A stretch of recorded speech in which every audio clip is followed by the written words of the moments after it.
All right, there you go. You can take the screen back. Yeah.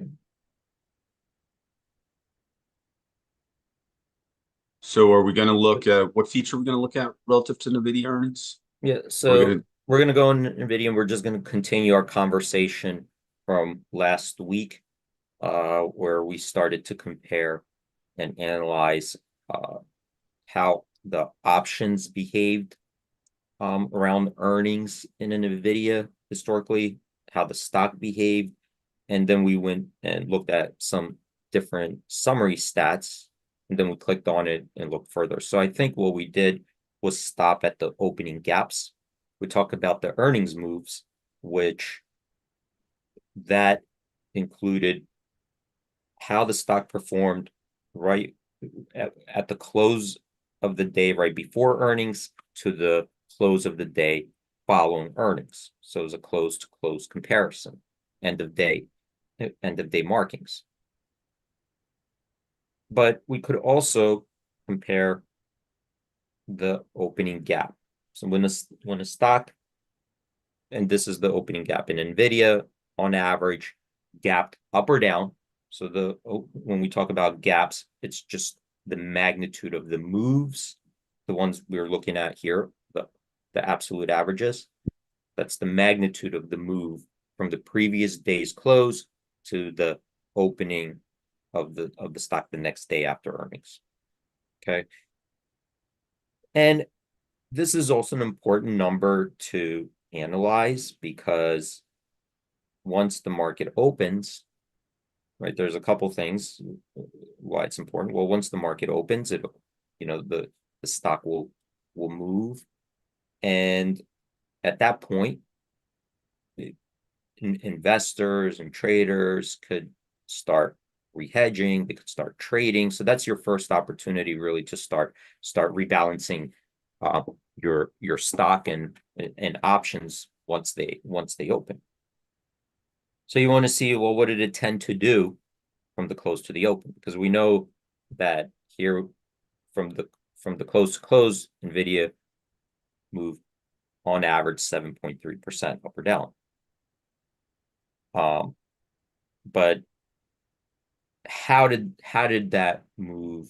The question is, well, how did it get there? What was the path? Was most of it at the open? Was it were the opening gaps tend to be small, and then the rest of the day the move was large? What we want to know, what tended to happen? Like how did we get to the 7.3%? Did it gap there and stay there? So we want to analyze how the stock tended to trade throughout the day. So here, what it says is that that initial move from the previous days to the open tended to be up or down on average 6%. That's the opening gap. So let's click on that, and we will analyze that opening gap. And here, when you click on that, right, or you could go here to the right-hand side, you see earnings opening gaps. If you click on that, it'll bring up this page, which shows us the historical data and some statistics on that data to help us understand what tended to happen. So here's that 6%. And what this is doing is saying here in this chart, okay, we have this chart, and you see green and red bars all pointing up. And then there's this little blue that we'll talk to later about this little little blue one, which is comparing the current implied move. But let's talk about the green and red bars. And what they're showing is that if the opening gap, the move was to the upside, the bar is going to show, it's going to be colored green. Okay, that's the move to the upside. If the move was to the downside, the bar will be displayed in the red color. So that's the distinguishing green and red. One is to the move was to the upside, one was to the downside. but we have them all pointing up from 0. And these are the percentage moves here. So we could visualize the magnitude of the moves. Remember, when we're looking at, especially like from options, we're talking about like volatility and gap and movements. So what this shows, and then this dotted line over here, that's the average of all of these moves. So when we visualize it, what can we quickly kind of assess? Well, if we look at the moves and compare them to that dotted line, right, we could see that that there's a lot of variability in the moves. They're not all 6%, obviously, right? Because if every move was 6%, every bar, every green bar, every red bar would be right at that dotted line. But we see a lot below, we see above, and the bars are just kind of like very, they look far apart from each other, right? So there's a lot of variability here that yeah, we got this 6% number on average, but we see a lot of low numbers, a lot of high numbers. So the average alone doesn't tell you like the consistency, of that gap move. But in this particular, graph, it's kind of showing us visually that yeah, these gap moves can be, all over the place, right? They could be very small. I see some that are like they barely, they're close to 0, and I see some that are like this one's up 26%. This one is down 19%. This one is up 17%. So you get this like really wide range. So this here is telling us the biggest move in absolute terms, 26%. The lowest was unchanged, 0. Right? So now we have this average, and we also have the range, the high and low. And we see that, yeah, this, there's a lot of potential here based on history of, opening gap moves, anywhere from unchanged to 26% from a historical perspective. And then we got this average 6%.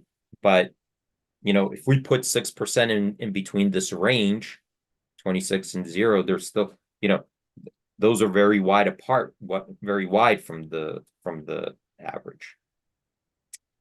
Then we got this median move, right? So the median here, this says if I divided the data, if I sorted the data high to low, and then I divided the data, 50% of the data the highest and 50% the lowest, right? What would that median number be? Well, that's 4.5%. So half the data is showing a move of above 4.5%, half the data below 4.5%. And so that also helps us see if there's kind of like skew maybe in the average too. So if we look at the average 6% versus the median 4.5%, we can see that this average is also getting skewed away from the median. And it could be an outlier in there. Perhaps this one over here, 26%, maybe this one, 19%.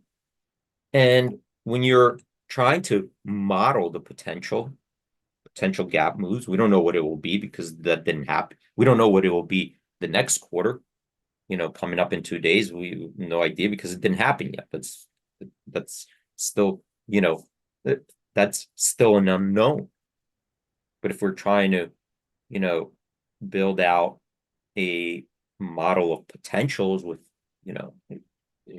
based on the data that we have, we see that, okay, even the 6%, it is getting pulled up perhaps by these outliers. So even with that, if you're looking at it and saying, well, if this situation is different than where these, you'd have to go look back in history, maybe something that was happening. How much weight do you put on those outliers? Do you put less weight? do you cap, do you remove these outliers? Because if you do in your data, then your averages will change, right? This is just the raw average here of all the data.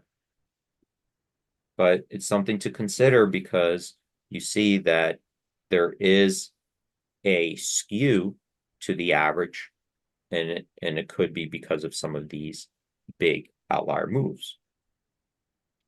Obviously, 26% is way above 6, right? So is the 19.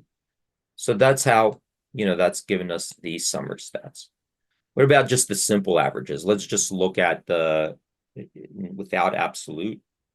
So we see if we averaged out all the moves, right? So if we just took the positives and negatives, summed them up, and divided by the average, by the number of observations, we get a positive 3.4%. So this tells us that historically there is a skew to the upside. If you if every gap move, if you did every gap move same notional, then on average it was a gain of 3.4%. The best move to the upside and worst move to the downside, that gives you the range, right? The extreme, where were the historical ranges, the extremes? If we sorted from the highs, the best move to the worst move, all of them, well, the best move was a positive 26%. The worst was a negative 19% gap. So that's a very wide range, right? Very wide range to keep in mind. And as far as extreme moves go, those are pretty big moves, right? Those historically, it had very big moves at the open. Keep in mind the ones, if it opens there, if you had a straddle or whatever, if you're short a straddle and it opens there, you're already, it could be you don't have a chance at that point, to start trading. It will be a loser if you're shorted and it didn't price in and move that big. So it's something, to keep in mind, and when you're looking at a straddle, no matter from which side, if you're selling a straddle, you want to know, well, what are my potential losses here if it goes to the extreme? If I'm selling a straddle, what if it does, what if the stock does open up 26% or down 19%? What are my risks there? And then if you're calculating your potential rewards, you're weighing, right, in the decision. Well, here's my potential reward. Here are my potential risks. Here are my potential risks on the extreme level, whatever probabilities you want to assign it. But here, just looking at it, shows that there's a big, there's certainly a risk for a big move. What about the median move? So the medians, this is taking now, so keep in mind, this median move was looking at all positive numbers. The absolute average is always, the absolute numbers always look at positive numbers because we're looking at the magnitude. Here, we're looking at just all the numbers, whatever they were, plus or minus, right? So if we sorted all the data, highest to lowest in simple numbers, then half of the opening gaps performed better than up 2.8% in the stock. Half of them were below. So this also shows that the stock historically had, there was a more bullish bias, a little bit more of a positive bias in the opening gaps. That's from the historical data, and we could kind of visualize and see that because of, just eyeballing it, it looks to me like there are more green bars than red bars. That just eyeballing it alone, that's what it appears like. And you know, when I look at it, just maybe as an observation, when there are red bars, like some of them tend to cluster, maybe like 3 quarters in a row. So something, not always, you know, here it didn't, but a couple of them did. So that's something maybe to just keep an eye out on. And then when we were talking about the frequency of green bars versus red bars, frequency of up moves versus down moves at the open. So here we have 60% of our observations. The stock was higher at the open. 36%, the stock was lower. You know, and then I think there was like an unchanged here somewhere. So a couple of them were unchanged. So that gives us a kind of picture, a general picture of how Nvidia's stock performed, you know, at the opening gap. Now I'm going to come down here, and this calculator here allows us to enter in a number and look at the absolute. So we're looking at the absolute move. Enter in a magnitude, the number, to see how many of the observations were below this number. Okay. So I could see that the range of the opening gaps was between 26 and 0, right? So if I put like 30%, I expect that 100% of the observations are going to be below. So let's try that. So if I'm like interested, well, 30%, calculate 100%. So that means all our observations, the opening gaps, were all below 30%. We didn't see any opening gaps above 30%. But we already kind of knew this because we already have this range, right? What if we were interested in like maybe 10%, right? Because here I put 30%. So you see this is the blue bar here. So what if we're interested at 10%? Certainly 10% will fall in between 26% and 0. And it's above the average and above the median. So how many times did Nvidia actually gap more than 10% in either direction, down or up? Well, let's put that in our calculator. You know, we could try to count them up, but this makes it easier. If we just put 10% in here, 10%, we calculate it. So 81% of our observations, so 81% of the observations here above, you know, going back 10 years, were below 10%, meaning 19% of the historical data shows that Nvidia actually gapped in the morning more than 10% up or down. So yeah, it's not very frequent, but it's not like, we can't say it's like extremely unusual either. 19% of the time, a 10% move, you know, that's significant. And it's pretty significant. Almost, you know, almost 20% of the time, a move of more than 10%, that's pretty significant when you're looking to trade options, to keep that in mind. That it's not that unusual. And maybe, you know, and you could play around with these numbers. You know, maybe you want to see a 3%. You know, what about if we were just at 3%? For it, you know, it seems like for Nvidia it'd be a very small move. So let's calculate that. So that's 36% of the time, right? Well, that's pretty significant too. About a third of our look, 36% of the time, even though we had these huge moves, the move was less than 3%. That just goes to show you, you know, how even using just looking at from history, you know, you know, the pricing of even the pricing of these options would be very difficult using historical data because of the dispersion, the way, the variability in the data. So these are tools to help you try to assess those potential risks and potential rewards without knowing what will happen.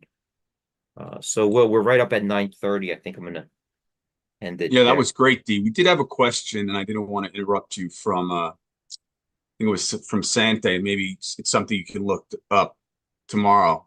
He asks, what would a strategy be to implement based on the data? I don't know if you can look at a couple strategies based on the data. Obviously, it's just an idea, not a recommendation or anything, but that was a question. Okay. All All right, right. cool. Well, all right. Thanks everyone for joining.